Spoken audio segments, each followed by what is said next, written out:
Porte-vélo sur le coffre, sur l'attelage, avec ou sans compatibilité vélo électrique, il y a un monde de différence entre les modèles. Et se tromper, ça veut souvent dire un vélo qui frotte contre la carrosserie ou pire qui se détache sur l'autoroute. Alors je t'ai sélectionné 3 porte-vélos qui répondent à des besoins bien différents. Du plus accessible jusqu'à celui qui peut encaisser 2 vélos électriques sans sourciller, j'ai épluché les fiches techniques et des milliers d'avis clients pour toi, histoire que tu saches exactement ce que tu achètes avant de cliquer. On commence par le moins cher, on termine par le plus complet. Tous les liens sont juste en dessous dans la description donc, de la vidéo si tu veux comparer les fiches produits ou bien commander directement. On démarre avec l'Allen Sport Deluxe, le porte-vélo le plus accessible de cette sélection en montage sur le coffre. Le principe, c'est 2 sangles qui viennent se fixer sur ton haillon et un cadre central qui garde tes vélos à distance de la carrosserie. Pas d'attelage à prévoir, pas d'outils non plus, tout arrive assemblé, tu le sors du carton et c'est prêt. C'est clairement l'option la plus simple si tu veux transporter tes vélos de temps en temps sans investir dans un attelage. Il accueille 2 vélos et tient jusqu'à 32 kg au total, donc largement de quoi transporter 2 vélos adultes classiques. Chaque vélo est maintenu individuellement pour qu'ils ne se touchent pas entre eux pendant le trajet et les sangles latérales apportent une vraie stabilité sur la route.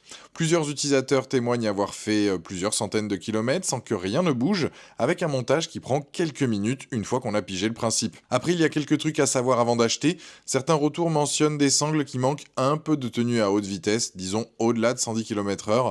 Donc c'est un bon réflexe et de vérifier donc le serrage toutes les 2 heures sur un long trajet. Si tu as un VTT avec des roues assez larges type 26 pouces, l'installation peut être juste et demander une barre d'adaptation en option. Et dernier point qui revient souvent dans les avis, le porte-vélo cache ta plaque d'immatriculation une fois installée, donc pense à prendre une plaque de rechange à fixer dessus, sinon tu peux risquer une amende. Avec plus de 36 000 avis au moment où je fais cette vidéo, et une note de 4,3 sur 5, c'est un modèle qui a largement fait ses preuves. Si tu cherches une solution simple, surtout économique, et que tu n'as pas d'attelage sur ton véhicule, c'est le candidat qu'il te faut. Le lien, c'est le premier, juste en dessous de la vidéo, tu peux aller comparer la fiche produit, ou bien commander directement s'il t'intéresse. On monte en gamme avec le Tulle Express 2. Cette fois, on est sur un porte-vélo sur boule d'attelage, donc il te faut un attelage sur ta voiture pour pouvoir l'utiliser. Tulle, c'est la référence du secteur et ça se sent dès l'installation. Le système se clipse directement sur la boule en quelques secondes, sans outil, et une fois en place, l'accroche est solide. Des utilisateurs racontent avoir roulé à vitesse autoroute, donc sans la moindre vibration, ce qui n'est pas rien donc pour un porte-vélo aussi compact. 2 vélos, 30 kg de charge maximale au total, donc 15 kg par vélo. C'est parfait pour la plupart des vélos classiques, en ville comme en loisir. Mais attention, si tu as un vélo électrique, la plupart pèsent plus de 20 kg, donc ce modèle n'est pas fait pour ça.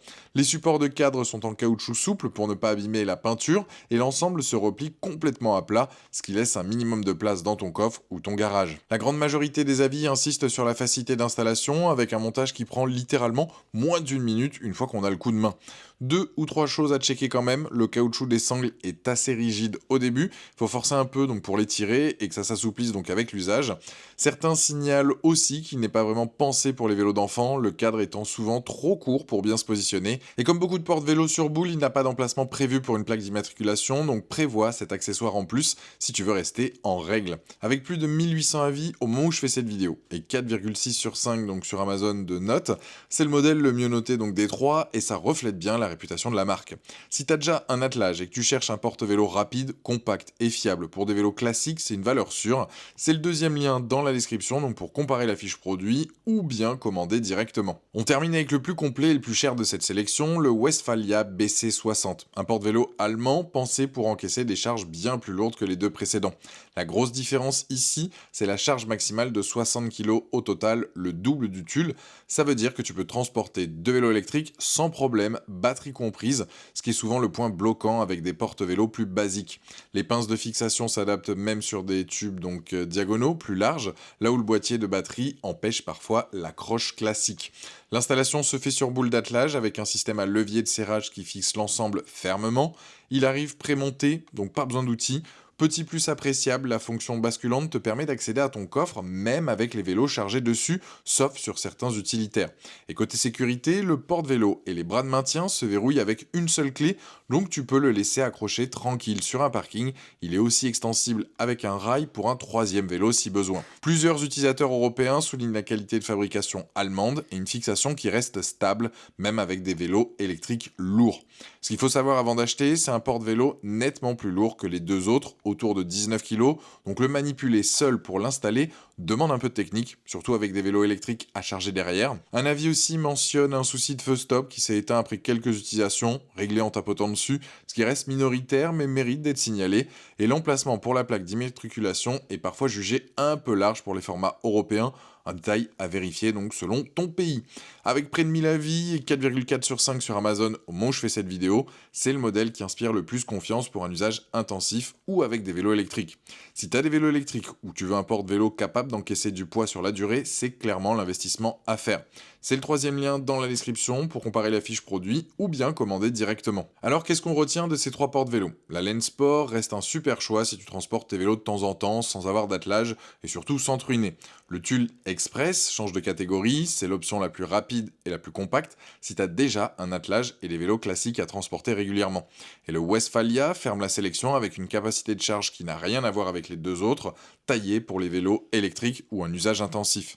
Si tu me demandes mon avis, je pencherai pour le Tulle Express 2. C'est le meilleur compromis entre facilité d'installation, encombrement une fois rangé et fiabilité sur la durée, avec la meilleure note des trois et une réputation de marque qui n'est plus à faire. Pour un usage courant avec des vélos classiques, tu ne te poses même plus la question. Après, si tu as des vélos électriques où tu transportes vraiment souvent des charges lourdes, le Westphalia est fait pour toi. Sa capacité de charge fait toute la différence sur la durée, et si ton budget est plus serré et que tu n'as pas d'attelage, la Laine Sport reste un choix tout à fait honnête. Ne le sous-estime pas juste parce qu'il est moins cher de la sélection. Tous les liens sont juste en dessous de la vidéo, dans la description, pour aller comparer les fiches produits ou bien commander directement sur Amazon. Si cette vidéo t'a aidé à y voir plus clair, mets un j'aime, ça aide énormément la chaîne. Et abonne-toi si tu veux qu'on continue à décortiquer ce genre de comparatifs ensemble. Je te dis à très vite pour une prochaine vidéo. Ciao!